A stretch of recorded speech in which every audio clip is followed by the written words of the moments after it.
എടേ, സത്യം പറഞ്ഞു, ഇതെങ്ങനെയാ നിന്റെ മുറിയിലെ ഹോൾഡറി വന്നത്?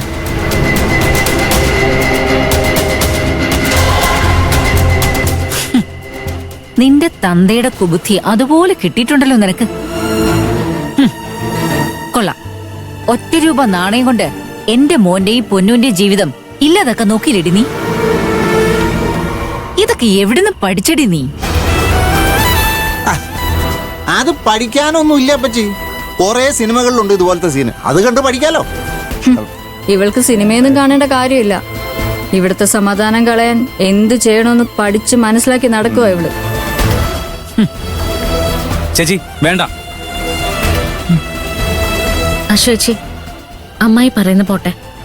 ചേച്ചിക്ക് എന്നെ അറിയാവുന്നല്ലേ? ഞാൻ ഇങ്ങനെയൊക്കെ ചെയ്യുന്നു തോന്നുന്നുണ്ടോ?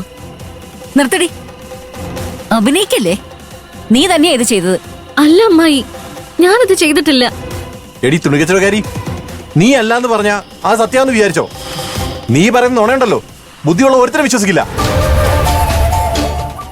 അരവിന്ദ്, മാഡം, കറണ്ട് കളഞ്ഞ് നമ്മുടെ ജീവിതത്തിന്റെ തുടക്കത്തിൽ തന്നെ കല്ലുകടി ഉണ്ടാക്കാൻ നോക്കിയതാ അവള്.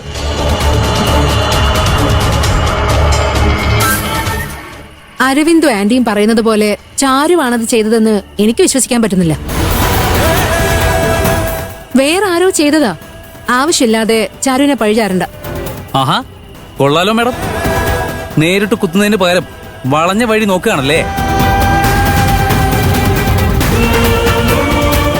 ചാരുവിനെ കുറ്റപ്പെടുത്തുന്ന അരവിന്ദനെ അമ്മയും വിശ്വസിക്കാം. പക്ഷെ നിങ്ങൾ ഈ ആക്ടിംഗ് ഉണ്ടല്ലോ, അത് ഞങ്ങൾ ആരും വിശ്വസിക്കാൻ പോകുന്നില്ല. ആകാശേ, എല്ലാം ചെയ്തു വെച്ചിട്ട് ഇപ്പൊ പൊന്നുവിനെ കുത്തി പറയുന്ന എന്തിനാ? പൊന്നു, ഇവൾക്ക് സപ്പോർട്ട് കൊടുത്ത് മോളുടെ അന്തസ് കളയണ്ട.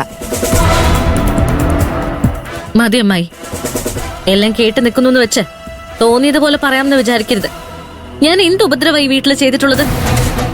ആദ്യം മുതലതേ ഈ നിമിഷം വരെ, ഇനി അങ്ങോട്ടും ഈ കുടുംബത്തിന് നല്ലത് മാത്രം ഉണ്ടാവണമെന്നല്ലാതെ എന്റെ മനസ്സിൽ മറ്റൊന്നുമില്ല.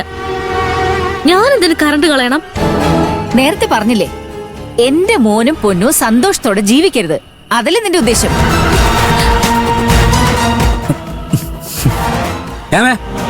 കൊറേ നേരമായില്ല നീ ചാരുമോളെ പഴിച്ചോണ്ടിരിക്കുന്നു. ഇനി നീ മിണ്ടിയ അടിച്ചതിന്റെ പല്ല് ഞാൻ കുഴിക്കും.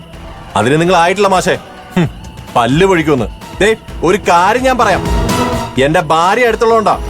ഇല്ലെങ്കിൽ ഇവരെയൊക്കെ ഞാൻ വേണ്ട, എന്ത് ചെയ്യുമെന്ന് എനിക്ക് തന്നെ അറിയില്ല. ദേ മാഷേ, നിങ്ങളെന്താ ഇവരെ സപ്പോർട്ട് ചെയ്യുന്നത്? ആ മുറിയില് ഇവർ രണ്ടുപേരും മാത്രമല്ലേ ഉണ്ടായിരുന്നുള്ളൂ. ഞങ്ങൾ ആരും അങ്ങോട്ട് പോയിട്ടുമില്ല. തെക്കേ മുറിയിൽ വന്ന് കയറിയല്ലേ ആ മുറിയിലേക്ക്. ഇവര് ചെയ്യുന്നതൊക്കെ കണ്ടും കേട്ടും വായും പൊത്തി നടക്കണം നിങ്ങള്. ദേ, സാഹചര്യം എനിക്കെതിരായിരിക്കാം എന്നുവെച്ച് തെറ്റ് ചെയ്തവരാരും നല്ലവരാവാൻ പോകുന്നില്ല. സാക്ഷിയും തെളിവും ഉണ്ടാവണം.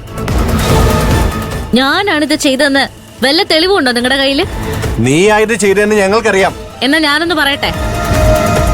അരവിന്ദേട്ടന്റെ ഭാര്യ ഉണ്ടല്ലോ, മാഡം ശ്രേയ, അവരാണിതിന്റെ പിന്നിലെന്ന് എനിക്കറിയാം.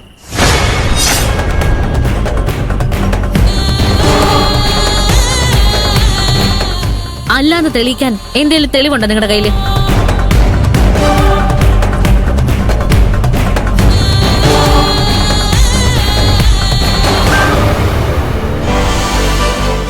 ചാരു, ഞാൻ നിന്നെ സപ്പോർട്ട് ചെയ്താ സംസാരിച്ചത്. എന്നിട്ട് നീ എന്റെ മേലെ കുറ്റം ചാർത്തുന്നോ? അത് കൊള്ളാലോ. അതെ മാഡം, നിങ്ങളുടെ ഭർത്താവിന് എന്റെ ഭാര്യയുടെ മേലെ കുറ്റം ചാർത്താം. എന്റെ ഭാര്യയ്ക്ക് മാഡത്തിന്റെ പേരിൽ കുറ്റം ചാർത്താൻ പാടില്ലേ? അനിയ മതി, മിണ്ടാകുന്ന ഓരോന്നൊക്കെ ചെയ്തു വെക്കും.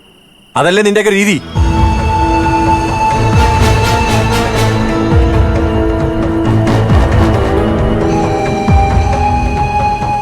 മുറി ഒഴിയാൻ പറഞ്ഞപ്പോ പെട്ടിയും കിടക്കെ എടുത്ത് ഇറങ്ങി തന്നു. അപ്പൊ മനസ്സിൽ തോന്നിയായിരിക്കും ഈ കോയിൻ വിദ്യ.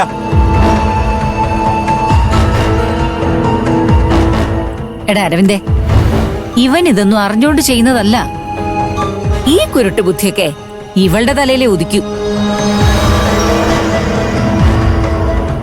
രണ്ടും കൂടി തന്നെ ഇത് ചെയ്തത്. ഇതിൽ ഞങ്ങൾക്ക് യാതൊരു പങ്കുമില്ല. നിങ്ങളുടെ ആദ്യ രാത്രി തടസ്സപ്പെടുത്തണമെന്ന് ഞങ്ങൾ ആഗ്രഹിച്ചിട്ടില്ല. അങ്ങനെ ആഗ്രഹിക്കുന്ന ഒരേ ഒരാളേ ഉള്ളൂ. അതാരാണെന്ന് അവരുടെ മനസാക്ഷിക്ക് അറിയാം.